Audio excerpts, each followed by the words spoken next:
Muriel Bowser. I'm the mayor of Washington, D.C. I am joined today by members of my cabinet to provide a situational update. And before we begin, I just want to say a heartfelt thank you on my behalf and the behalf of my family for all the warm wishes that we have received from around the city. So thank you for that. Dr. Nesbitt, Director Rodriguez, and Chief Technology Officer Lindsay Parker will join me for the presentation and be available for questions. Let me look now at the chart that we provide daily on coronavirus.dc.gov to help you follow the district's progress with our fight against COVID-19. You are aware that we look at 4 buckets of information that help us measure the level of community spread, our health system's capacity, our public health system capacity, and the level of engagement we have with community members around all interventions. You will note, I think there was a day last week where the red metric, which is the daily case rate that is averaged every 7 days, has also, it was green for I think 1 day last week, and it is slightly above the green level. We continue, of course, to monitor it and look, as we saw for a week or so across the country, those cases come down, and we continue to be in the red as we monitor that level. We are very pleased that we now have 3 approved, safe, and effective vaccines that are being distributed in the United States. Moderna and Pfizer, of course, are now joined by the Johnson & Johnson vaccine. All of the available vaccines have been proven effective at preventing serious illness, hospitalization, and death from COVID-19. So Washingtonians are encouraged, as has always been the case, to get the first vaccine that's available to you when it's your turn. Yesterday, we announced that this will be the last week that we use the current system to book appointments.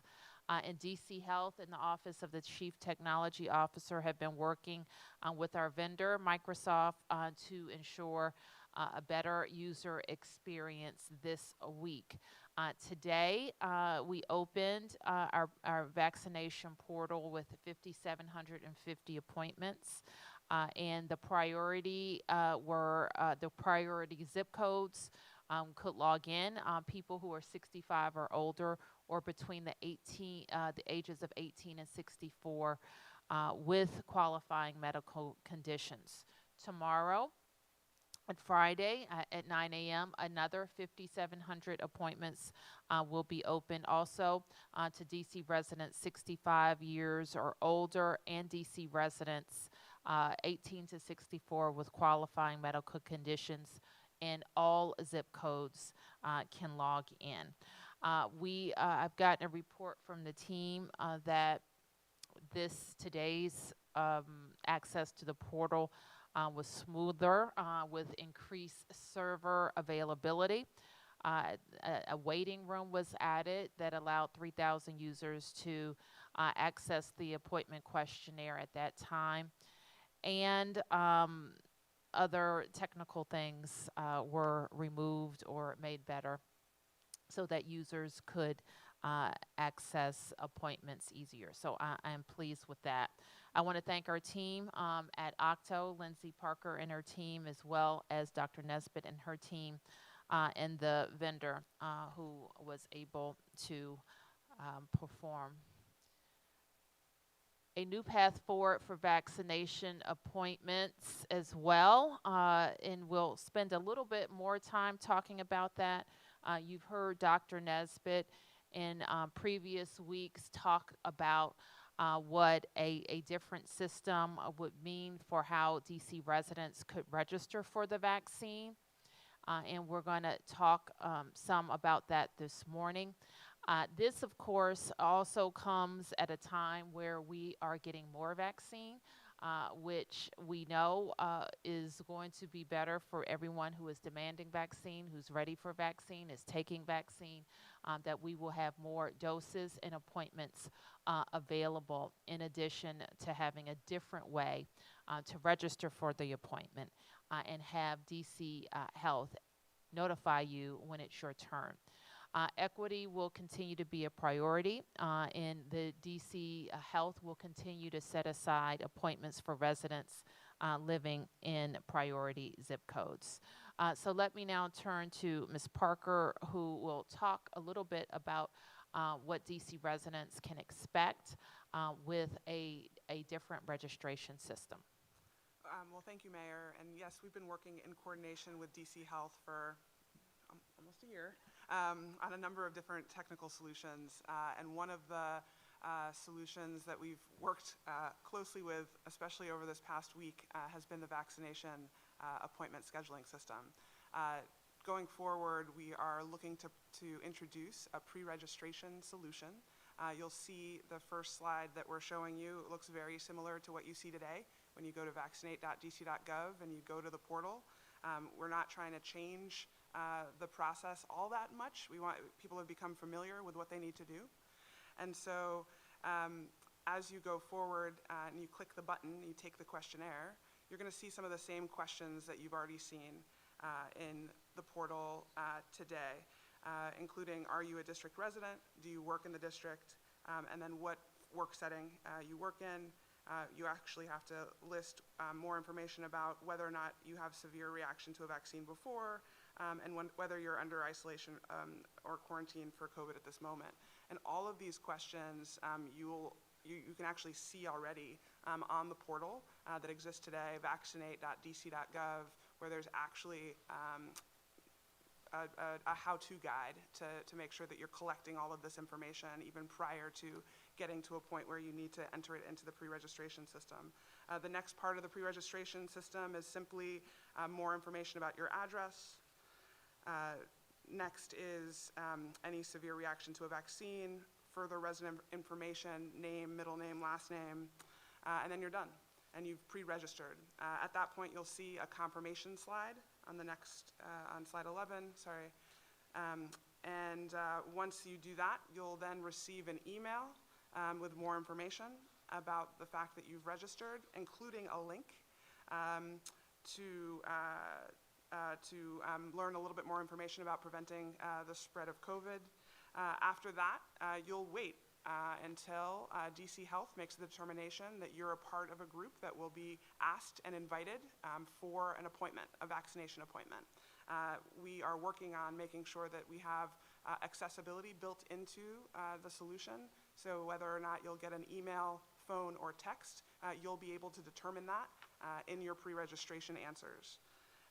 Once you receive that email, that invitation, or the email or the phone call or the text, the invitation to make your appointment, you'll see some similar slides that you'll see some similar interaction that you've seen before. First of all, you just have to confirm. Once you click on the link from that email or that text message, you have to confirm your date of birth. Then you'll be moved over into the similar mapping tool that you've seen before. You're able to select the location. We also have a new enhancement on the site that allows you to see the actual vaccine type at each site. And once you do that, you select your location. You'll get to the next slide where you'll be able to select your actual appointment, the timing of your appointment, and you're done. You'll get a confirmation page that gives you a little bit more information about where to go. This will also be available via the call center. Mayor, I think that's it. Okay. Well, thank you for that, Lindsay. I'm sure there'll be questions. So we'll move along. And we also wanted to mention that DC Health will be supporting what we call high-capacity vaccination sites. And so DC Health is working with community partners to open or expand 3 vaccination sites that will serve as a high-capacity location where the Johnson & Johnson one-dose vaccines will be administered. So these sites are not walk-up sites. You need an appointment, and you must book that appointment through vaccinate.dc.gov. And those locations will be at Walter Washington Convention Center, Providence Health System, and the Entertainment and Sports Arena. And Dr. Nesbitt, can you just mention how they will, who's helping us with those? Sure. So as the mayor has mentioned, we have 3 different levels of throughput sites in our site planning for vaccinations. The lower throughput sites are 100 to 500, medium is 600 to 700. And then our high capacity sites have typically been 800 to 100, but some of them have the ability to flex up even higher than that. And so the Providence Health System and the Entertainment and Sports Arena have been open as vaccination sites that you can either book directly through them as a healthcare provider or through vaccinate.dc.gov. But because those sites have additional capacity, and also as the mayor mentioned, we're receiving more vaccine, you'll see more appointments available at those sites to move them into high throughput status. We've also opted this week to open the convention center. It has been a high throughput site that we have identified and mapped out for that purpose, but have not had significant enough volume of vaccine to justify or to need to open that location at this point. So GW, Medical Faculty Associates, will be our healthcare partner at the convention center, and the Georgetown University will be the partner for our high throughput days at Entertainment and Sports Arena. One Medical also provides services at ESA during the week. Thank you, Mayor. Thank you. We also want to highlight that the Children's National Hospital is serving 16 and 17-year-olds with qualifying medical conditions. And you may also register for vaccination at Children's National if you're not an existing patient. And you can link to the children's page at coronavirus.dc.gov/vaccine. We also want to clarify that all teachers and staff who work for a school or child care facility in DC are eligible for the vaccine and encouraged to use the district's pre-registration system beginning next week. We, of course, have already offered the vaccine as a priority to DC teachers and child care workers who are working in person. And beginning next week, others who are not may sign up in the pre-registration system. We also have some updates on special initiatives. The upcoming, we've talked here about our Faith and Vaccine initiative and the New Samaritan Baptist Church in Ward 5, Allen Chapel AME in Ward 8, and the Temple of Praise also in Ward 8 are reaching out to their neighbors and parishioners to participate in upcoming vaccine events. To date, more than 550 residents have been vaccinated during the 5 clinics that have occurred at the Pennsylvania Avenue Baptist Church and the New Samaritan Baptist Church in Ward 5. And they also follow the district's eligibility criteria. Senior Vaccine Buddies, which we've talked to you about as well, where DC employees, and it looks like I'm looking at those folks. Those look like our MOKers, and I think the MOKers have encouraged some other agencies, outreach teams to also be a part of the Senior Vaccine Buddy. Is that right? Okay. If it's not right, it should be right. So we want all of our outreach teams to be engaged in the Senior Vaccine Buddy program, where they are going door to door and making sure seniors are know all the vaccine appointment processes and how they can be signed up. In fact, they can be signed up on the spot. So we want to thank our Senior Vaccine Buddies. Another program that DC Health is very pleased with, I think I can say that, is our DC Housing Authority Senior Housing Vaccination Initiative, and this is a partnership with Sibley. And over 1,000 people have been vaccinated at 11 out of 12 DC Housing Authority sites where there is a significant senior population. 450 have been fully vaccinated, and there's been a 97% completion for 2 doses. 55% of the sites are in priority zip codes, and 91% of the participants are African American. So this has been a very successful outreach partnership to senior communities. As more people get vaccinated, we know that we should expect to see some changes and adjustments in our health guidance. And this week, DC Health issued 4 new guidances, one related to travel. First steps for non-healthcare employers when employees test positive for COVID, guidance for close contacts of a person confirmed to have COVID-19, and guidance for quarantine after COVID exposure. So Dr. Nesbitt, of course, can answer any questions you have, and you can read these in full at our guidance section on coronavirus.dc.gov/phase 2.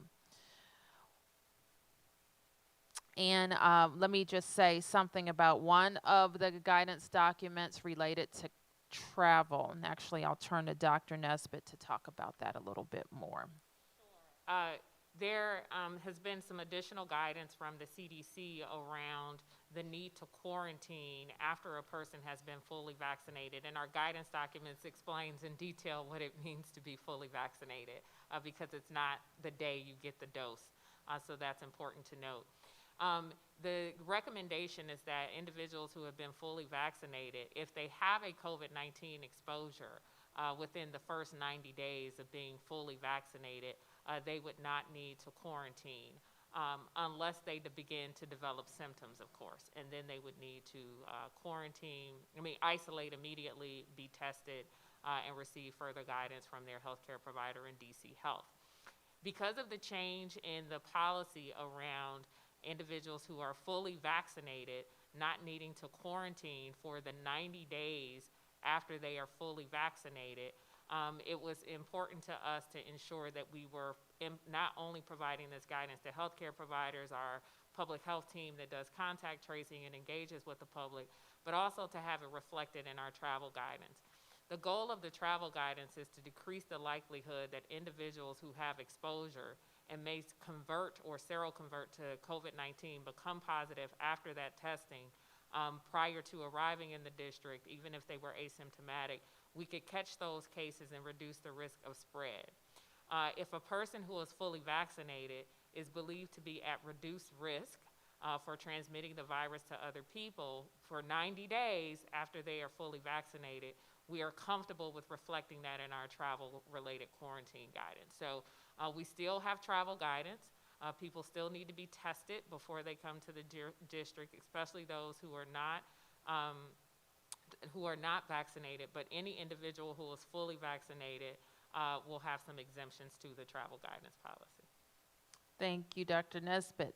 Let me say a couple of words about high school sports. We've already mentioned that we have a tentative plan to resume high school sports in phases beginning March 15th. And we emphasize tentative because we continue to monitor the impact of the spread of variants and how that might affect our experience with COVID. So let me just be perfectly candid that we hope on March 15th that this plan moves forward, and it would be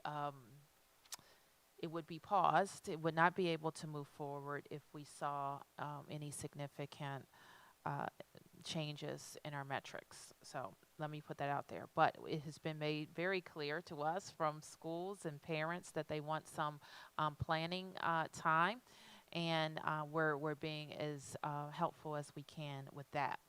The expectation is that sports will resume in phases with the lowest contact or no contact activities beginning first.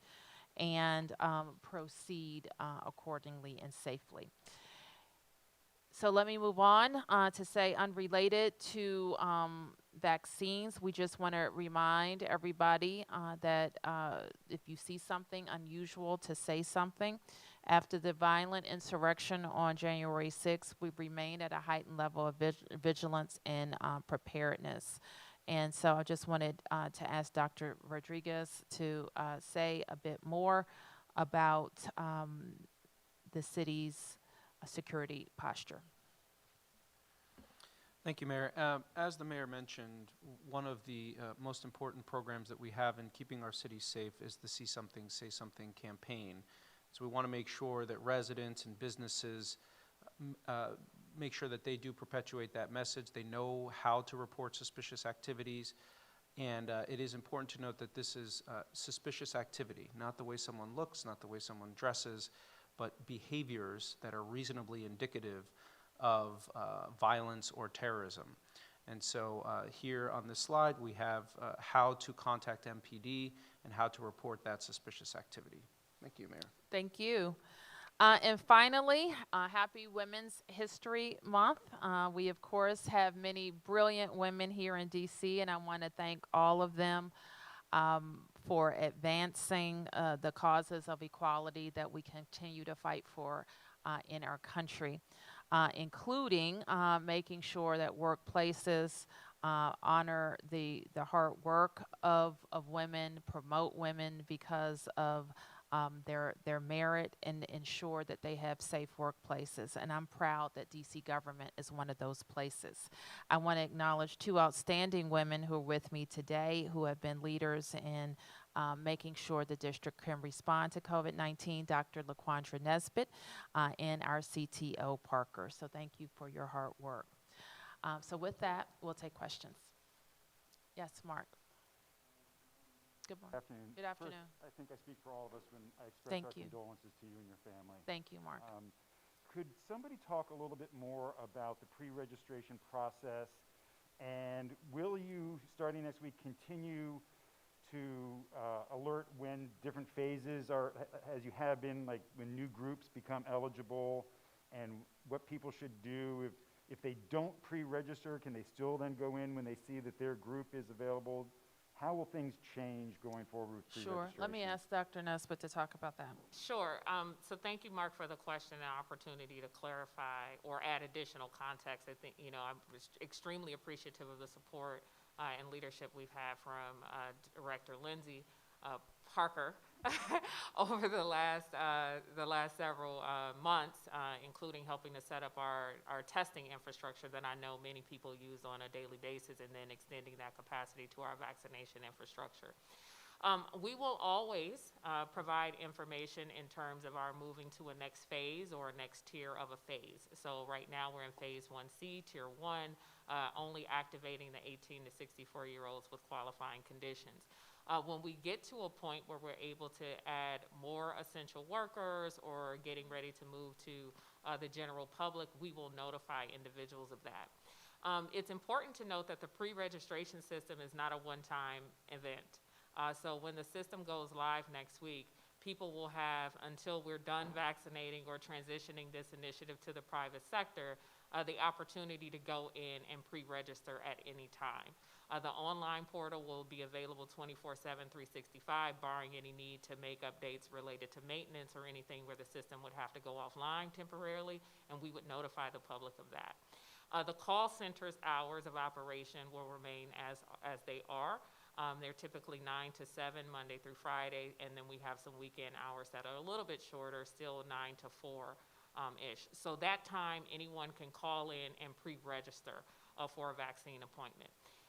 Underscoring all of this is that the process and the cadence by which we receive vaccines from the federal government, which is how we make appointments available, is unchanged. So we still can only make appointments available as we know we will have vaccine available to support those appointments. Right now, we get notifications once a week of how much vaccine is available to the district by all 3 vaccine types. So the Moderna, Pfizer, and the Johnson & Johnson product. When we have that type of information, then we know what types of appointments to make available. As the mayor also mentioned, equity will be a priority for us throughout this process. Right now, we have a day, Thursdays, where only priority zip codes that have had the highest burden of disease are able to access appointments, and then the portal opens citywide the following day. As we release appointments to the public, we will continue to follow that same balance, right? We will continue to allocate appointment opportunities to those individuals who have the highest burden of disease in our community at a higher rate than individuals who have a lower risk due to the communities in which they live and other indicators that we've seen. So that's kind of how you can expect that process to work long term. So our ability to pulse out or to send out vaccination appointments is largely a factor of how many doses of vaccine we have in from the federal government, as well as the response times to individuals.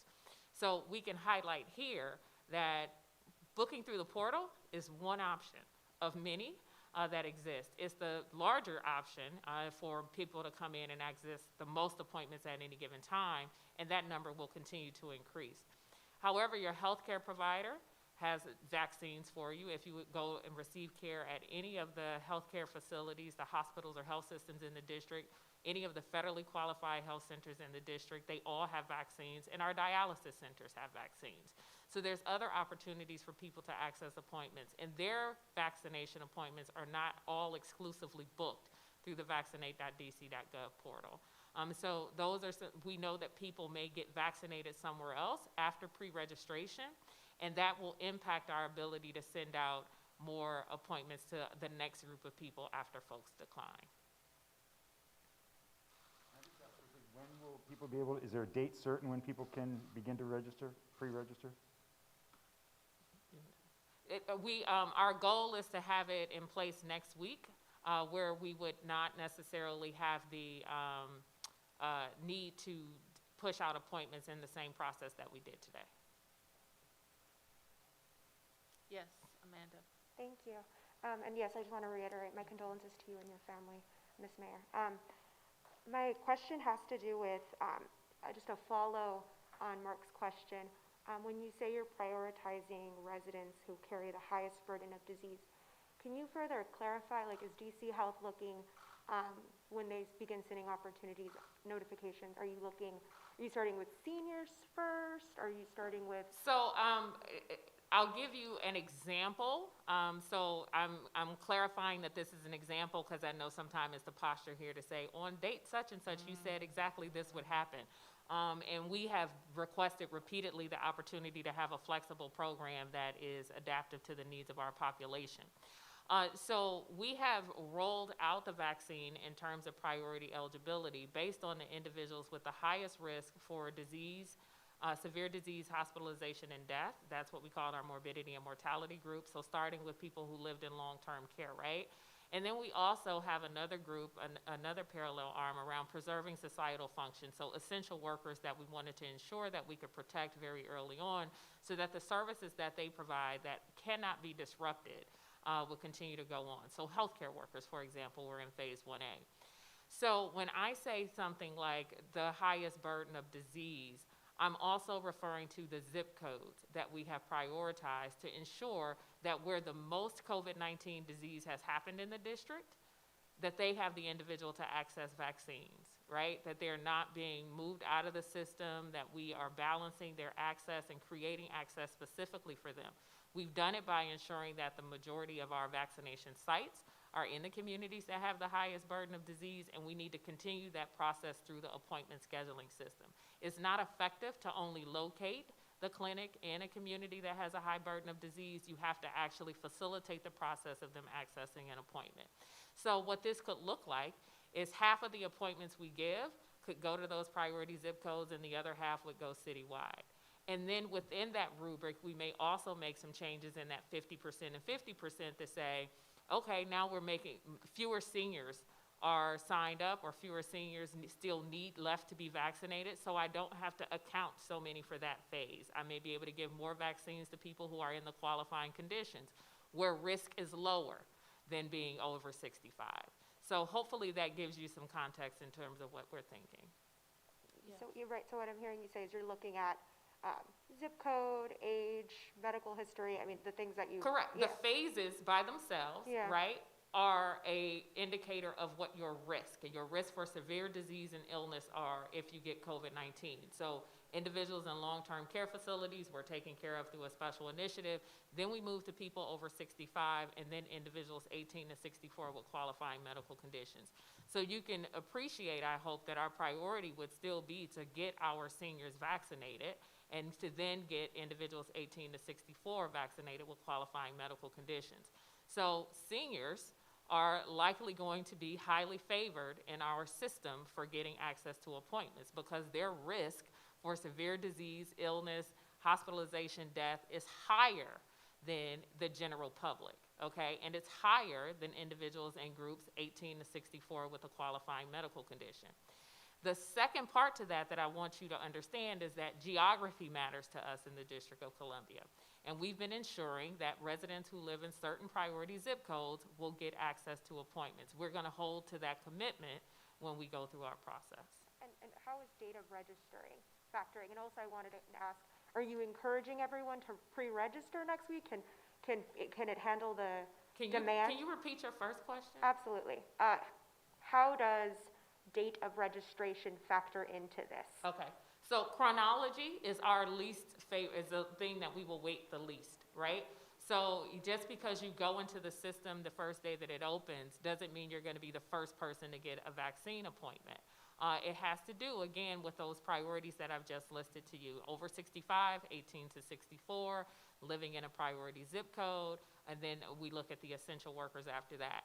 We would be hopeful that people are not going to just go into the system who are members of the general public, not meeting any of our current criteria, to pre-register, believing that they're creating a place for themselves in line, or that they will be vaccinated in the next week or the next 2 weeks. So these are the expectations we need to manage. When people try to think of this as a wait list, then they assume that I'm number 17 on the list, so as soon as there are 30 doses, I'm automatically vaccinated. That is not the process that we're putting in place here. I'm just going to go down the line if you don't mind. Perry? Yeah, just a quick follow-up to her, and then I have a question about teacher vaccinations. But when you say seniors are highly favored, does that mean every senior who registers would get an email before every 30-year-old with a health condition? Or is there some ratio, some percentage of appointments? Are you guys? Not necessarily to either of those. Okay. So are you guys, how are you sorting this? Is it through, this is a technical question, but is it? It is a very technical question. I mean, how much technical stuff do you want to know? But we manage and analyze data frequently at OCTO, at DC Health, at a number of agencies to be able to see who's in the system, who's registered, et cetera. Again, seniors, the mayor just mentioned to you a number of initiatives we have for vaccinating seniors, right? We do the housing, our housing partnership. We set aside vaccine appointments to the senior vaccine buddies, et cetera. Because those initiatives are so rich and they're getting more and more traction every day, a senior may not decide to go into the portal. And then there may be a senior who goes into a portal who lives in outside of the priority zip codes. So people in priority zip codes that are 18 to 64 may get an appointment over a senior who does not necessarily live in a priority zip code because of how we may be balancing the allocation of appointments in order to increase vaccination coverage in those zip codes or geographic areas that have had the highest burden of disease. But that's what we're doing now. Correct. It's just that we're doing it at every week, and when the appointments are out, we'll do it again the following week. The difference is that we're going to look at that stratification with a pool of people who've raised their hand and said, I want to be registered to be vaccinated. But if you understand, as I know you do, how we make available appointments right now, you'll understand how the registration system works.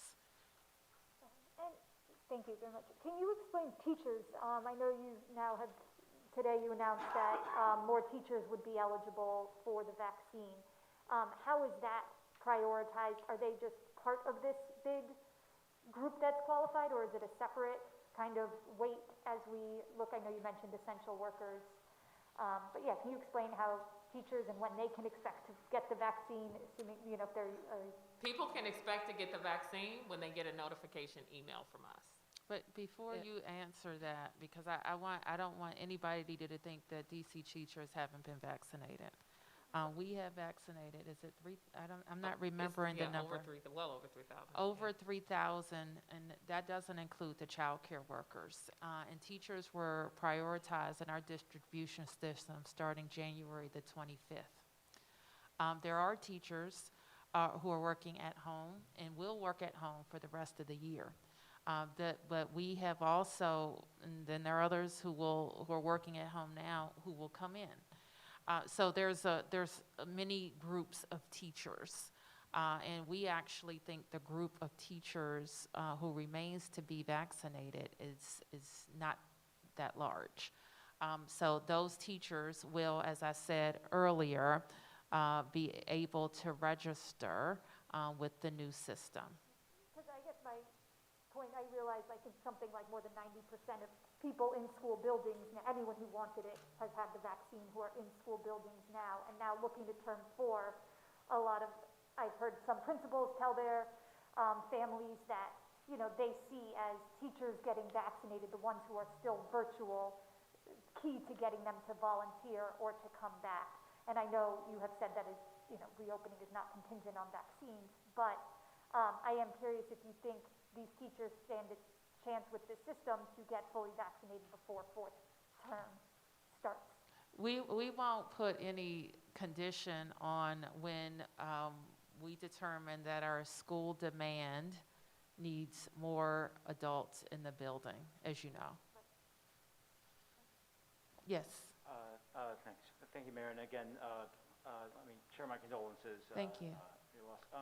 So it sounds like today went a lot better than the 3 days last week with people being able to get their vaccine appointments.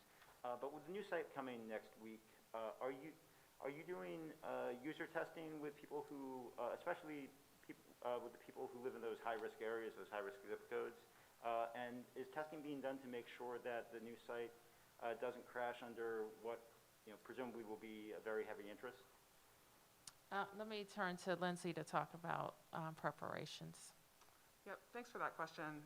Last week on Thursday, we saw almost a 27,000% increase in traffic to the site, in attempts on the site. And it was sort of obviously unprecedented. We'd seen like 62 concurrent users at a peak in the past. Last week, we saw 8,780 all trying to do one thing at the same time. The next day, 20,000 all trying to do one thing at the same time in 5 minutes, right, of time. And so caught the Microsoft platform a little off guard, and I apologize for that. We've made a number of improvements over the past week to make sure that today went very well. We had enough server space, enough capacity, enough availability, and we've done a number of load tests over the past week to make sure that we were ready for today. This is going to be the same platform that will sort of support the pre-registration system, but the interesting thing that I'm excited about the pre-registration system because it's going to flatten some traffic out for us. So we won't see sort of these like massive rushes to the site every other week or every week, and as a result, we can better prepare and make sure that what happened last week will never happen again. But are you doing that live user testing? Yeah, actually, we have actually set up a sandbox to allow for that to happen, and have a number of different community members that have reached out and actually made themselves available to do just that. So we will be doing that. And in terms of you know, when issues arise, I think, you know, certainly, you know, last week we had instances of council members, I think, trying to offer troubleshooting tips about multiple browsers, multiple devices, clearing cache, you know, clearing caches, which you know, some maybe, you know, not everybody is so tech savvy. What's being done, you know, in the event that there are issues with the new site to make sure that people have a fallback or know that things are being addressed?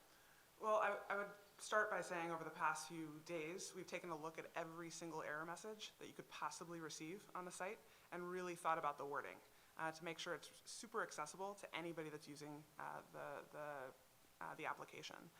And as a result, I think today, I tried it. I think a few people in this room tried it. A number of people online got a lot of tweets and texts, as you can imagine, and I think some of those helped make sure that people understood exactly where they were in the process, and we'll just continue to get better at that. Yes. And where I as well express my condolences for you and your family. Thank you. I guess I'm wondering why DC was taken by surprise by the influx in traffic. I mean, I realize that's a huge jump in people, but this new phase also is a huge jump in who's available to get it. I think I've seen estimations of maybe 100,000 individuals. So why was DC unprepared for that demand? I don't think anybody was surprised that there would be increased demand. The system didn't work the way it should have. That's just, it didn't work. It didn't. Okay. There are ways to, like you said, to load test and to prep the system for this. So was there load testing done in advance? Was there preparation for that influx that just didn't work? You have another question? I told you it didn't work. I don't really have anything else to add to it. So again, since there are so many people eligible for the vaccine now, I'm wondering if you have kind of a rough estimation of when we'll start to move into the next phase, and especially when food service workers and restaurant workers will become eligible for vaccination. Have an exact date for that, or even a tentative date that we would pose. We are, like many jurisdictions, very optimistic by the actions of the Biden administration that will make enough doses available for every adult in the U.S. by the end of May. Now, what that means in terms of how many doses we actually get in the district, that supports our need to vaccinate DC residents and essential workers who work in the district, regardless of their home jurisdiction, whether they live in Maryland, DC, or Virginia. How quickly we can move through particular phases is still contingent upon our own direct state allocation and the demand for the vaccine by already eligible groups. So I think we've covered very extensively that the demand is still high for 18 to 64-year-olds with qualifying medical conditions. As you have noted and is accurate, it is the largest single group that we have ever made eligible for vaccinations at a single time. So there could be a while, or it could be short. If we get 100,000 vaccines next week from the federal government, it picks up the pace. If we continue to get to 17,000, 20,000, it keeps us at our current pace. Yes, Mark. Two questions about staying on COVID. One, either the mayor or Director Nesbitt, what do you say to Nationals fans, particularly who are upset about the possibility that no fans would be allowed come opening day, specifically to their concerns where they say, why is it safe to go inside to church, inside for a restaurant, inside for school, but not safe to go outside to a baseball game in some limited capacity? Well, I would say to them to be patient, and we will continue to work with the team and give the best advice and guidance that we can. Is it possible?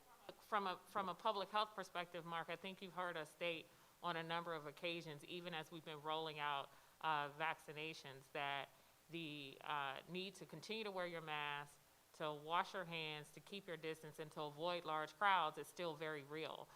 So this notion that mass gatherings, whether indoor or outdoor, are all of a sudden appropriate, we need to make sure we're distinguishing between what happens in a small indoor space with a small number of people, such as the education environment, versus a mass gathering, whether it be indoor or outdoor. That still carries a significant risk for the individual and for the public health and health system.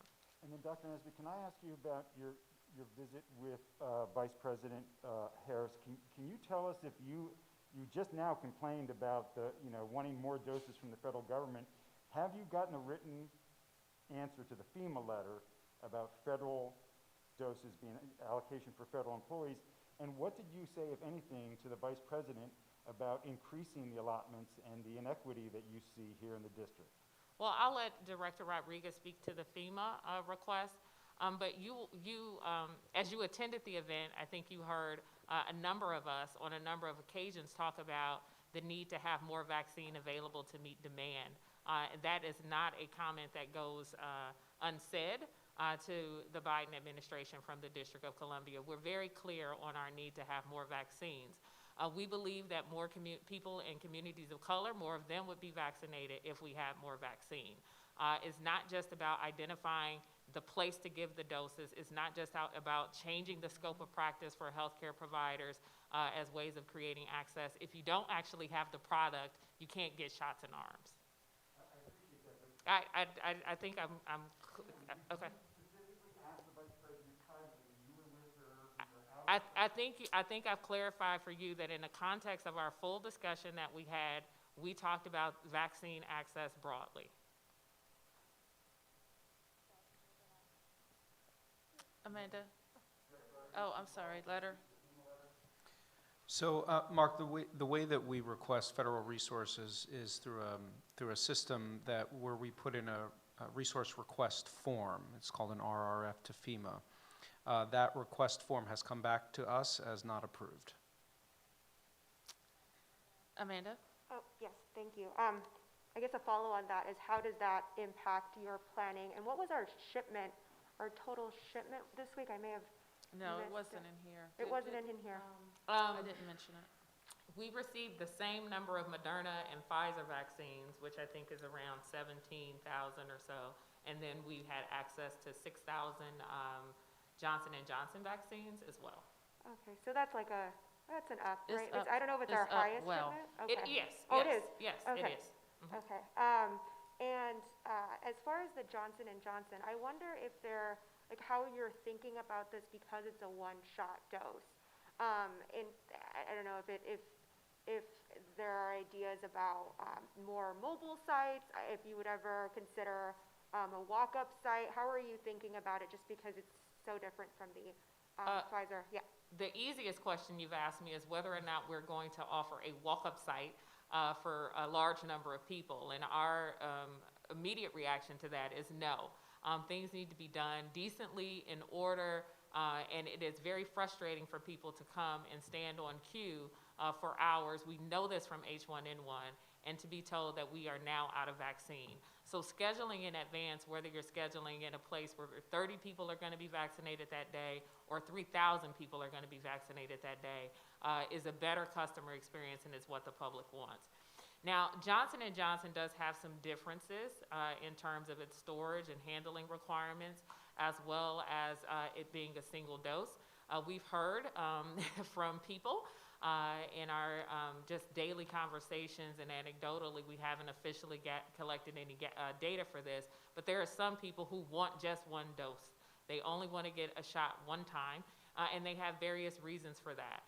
Either their own approaches and feelings about healthcare or the convenience of a single dose shot. So we expect that demand for Johnson & Johnson will be there across the city.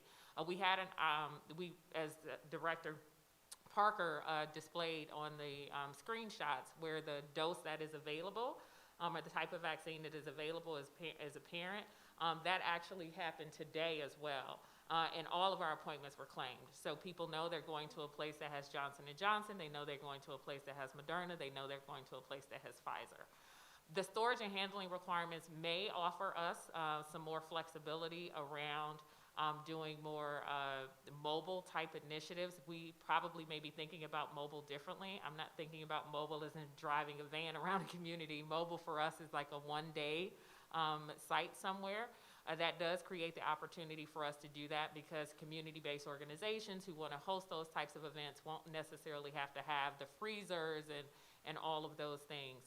The vial still has to be used within 6 hours of it being punctured, so managing and knowing ahead of time how many people are going to be there is extremely important. But do note that we did discover and work effectively through ways to move the Moderna and Pfizer products into community as well. And we've done that by vaccinating seniors in 11 DC Housing Authority properties, and we've done that through the Faith and Vaccine program that happens as a one-day event on the campus of a place of worship. So it is possible to move these vaccines around. It takes a lot of logistics and early planning, and that may diminish with the Johnson & Johnson product. Thank you. Sorry, just two more questions about reopening. You mentioned that there was the dial today was high school sports. I wonder what other things are on the table and you're considering as cases have gone down from our holiday surge? And then a second question would be, would the timing of increasing restaurant capacity indoors coincide with vaccinating those, or at least opening up eligibility for those workers? I don't think so, but I don't think that's not something that we've determined. And we have, and I'm not sure if it's been mentioned already, but DC Health expects to make some recommendations to me around our experience in the middle of this month. Some things that need a lead-up time, we're trying to give those industries or sectors some lead-up time to think about that. You heard from us today about high school sports. You've also heard this week about travel. And so, knock on wood, that things go well. I think that we can expect middle month to have some things loosened up. And I'm not trying to be coy with you, but I don't have anything more to add to it right now. Okay, and then I'm going to do these two, and then I come back. And Mark, you'll have the last one. Okay, Perry. I think this is for Dr. Nesbitt. You have Fairfax and Montgomery County, which are reopening their schools, starting to reopen this month, and they have very different protocols in DC. Most specifically, their cohorting rules are less strict, so you have kids being able to move classes between middle and high schools. Private schools in the city are also doing this. Many families like this, some don't. My question for you is, I've talked to, DC Health said they're reviewing these guidelines. Can you talk to me specifically about what you're reviewing and what factors you're considering? Is there a possibility the health guidelines for schools change this academic year? So, Perry, we review all of our guidelines on an ongoing process, and so you will get that comment from us very often. Because as the science has changed, as we learn more information about the virus, and as we get more information from case studies and morbidity and mortality and weekly reports that are published from the CDC, it can help shape our thinking where we have made some decisions because we still needed to learn more that now we have a little bit more information about. For example, you all have seen studies that have shown that where the transmission of COVID from student to student has occurred, most of it happens with students who are engaged in sports, which we knew, and now there's published information around it, which is why we've made the decision we've made around school sports and athletics. You also have been able to see case studies of places like Georgia that did not social distance and did not require masks, had outbreaks in a number of schools in their districts. So hopefully you've taken an opportunity to review that to understand why we make the decisions that we make. And you've also seen that when places keep children 6 feet apart, where there is a limitation of floating for teachers, and where children don't mix outside of their cohort, which is when you talk about a traditional high school day, you cannot establish a cohort that way. So our recommendations are very consistent with what the evidence has shown and what the CDC's recommendations for school are. And we will continue to evaluate with our education partners where they see that they are able to have operational things that fit into our requirements. We'll continue to give them guidance and advice about that. And I know private schools that I've spoken to have been doing this mixing of cohorts in DC since October. I'm curious if what you have seen from those high schools and middle schools Which high doing schools? that. Which high schools? I know St. Albans is doing Okay. it, Washington International is doing it. My understanding is that most with upper schools, in the independent schools. For high schoolers? High school or middle Okay. schoolers, yeah. I mean, I think that we, as you know, we did a kind of a quick review of the independent schools early on. I think probably September, October. It may be time for us to do another review to get their best practices and what they're finding. I think there's some other things that they've done too around testing, simulcasting their lessons. So you have some teachers in and still have groups out. So we are certainly happy to learn from best practices, but we'll also want to know what their spread is. They don't report like we report information about cases and spread. So while I will want to hear about that, I also want to hear about cases and spread. Does DC Health know about spread within or what you have seen in private schools? We've published our outbreak data. But that's we have clumped that. with daycares too, right? I'd have to look at it, but I don't believe that it is. I believe schools are separate from childcare facilities. Okay, yes. So as vaccines have accelerated and some more things have opened up, a number of other states, I think including New York, have started testing out vaccine passport apps where people can maybe show on their phone that they've been vaccinated or at least tested negative recently. Are you considering anything similar to that, of that sort in DC? We haven't at this stage, but let's just be clear. We want people to get vaccinated, and the way to get to more normalcy is for people to get vaccinated when it's their turn, and we think that's hugely important. So one thing that we talked about today is how people who have vaccines can travel differently and quarantine differently.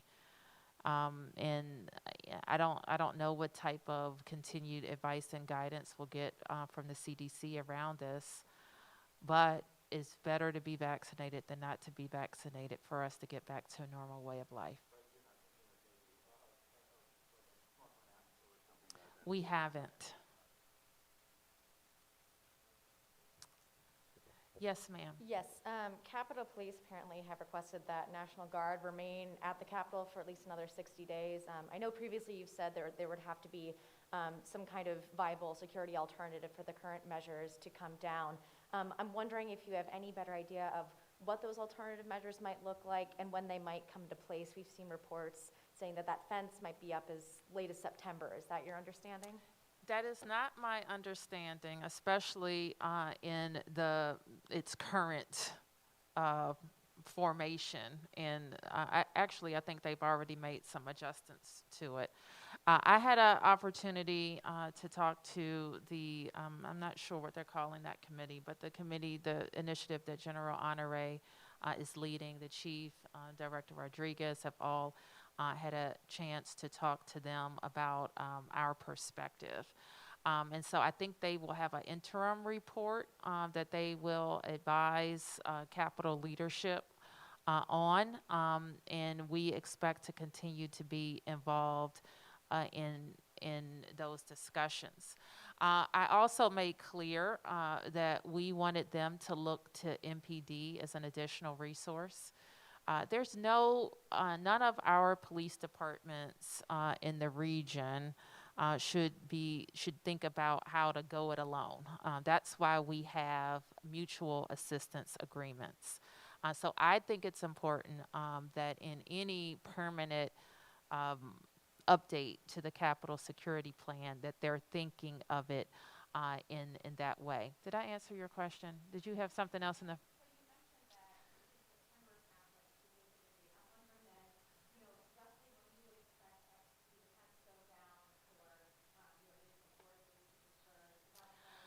It was our expectation that the additional forces would be leaving like now.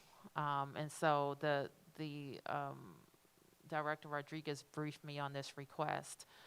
And so the Capitol Police have had very little, how should I say? I mean, public interaction. So we get this message that they will, okay, so there could be a reason that I'm not aware of. Now, let me be clear, Capitol Police is talking to MPD, and we're talking to this one, and we're talking to that one. But we don't know why additional forces have been requested until May. I mean, that's the most plain I can answer you. We don't know why. It was our expectation that the National Guard support would be lessened significantly around this time. I see adjustments to the fence, imminent. I thought they had already started to make some adjustments to the fence line. I don't know what they're going to do about the immediate perimeter around the Capitol. Yes, sir. Mayor Bowser, if I could just, it's been about 1 year since your Yes. first COVID-19 press conference. And I'm just wondering if you can reflect on that. A lot has obviously happened and, you know, we're not through yet, but looking back 1 year that you've been giving at first daily press briefings and then bi-weekly press briefings, can you just reflect for us on 1 year later? Well, Mark, it has been incredible, and I don't think anybody, any one of us, including you, would have expected that we would have to shut down our city, close schools, send people home from work, modify our thriving hospitality, arts, and entertainment, have our hospital and healthcare workers fighting a deadly virus, at first with limited supplies, and to lost over 1,000 Washingtonians. So no, I don't think that any of us expected it. I have to say how proud I am of my team. And how proud I am of DC residents. You may remember when we all met together at the Armory. And it was Sam, actually, who looked at our model and thought it was the most ridiculous thing that he had seen. Surely 1,000, because at then we thought that we would hit 1,000 fatalities in November. And all of us thought, we thought he was kind of right, that probably wasn't going to happen to us. That, you know, that many people, I think the model said 24,000 people would get COVID and 1,000 people would die by November. And it turns out, and even me, I got to tell you, I thought it was going to be over by the summer. I didn't think that we would go into a fall and a deadly winter, but we did. This virus has been, it's been hard. It's been, and dealing with something and fighting something for a year is also hard. So having said all of that, DC residents blunted the curve. They did by their actions. They sacrificed a lot, but it allowed our hospitals and our hospital workers to be able to have what they need to support people, and to save lives. And that is when we started that press conference, that was our charge. How do we blunt this curve so our hospitals can be prepared for people who get sick? And then how can we stop so many people from getting sick? And now it is our charge to crush it where it's in sight, right? So don't give up yet because it's in sight. And how do we crush it, so that we can get back to normal, get people vaccinated, go back to school, go back to work, and get our wonderful, thriving city back. And we're optimistic about it. So that's the human toll. The economic toll is a whole nother story.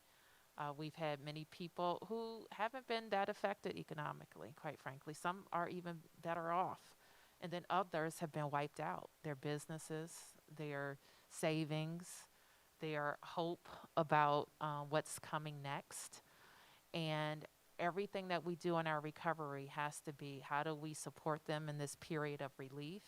And then how do we come back even stronger, and build those jobs back and allow those people to get back to normal too. So it's not over yet.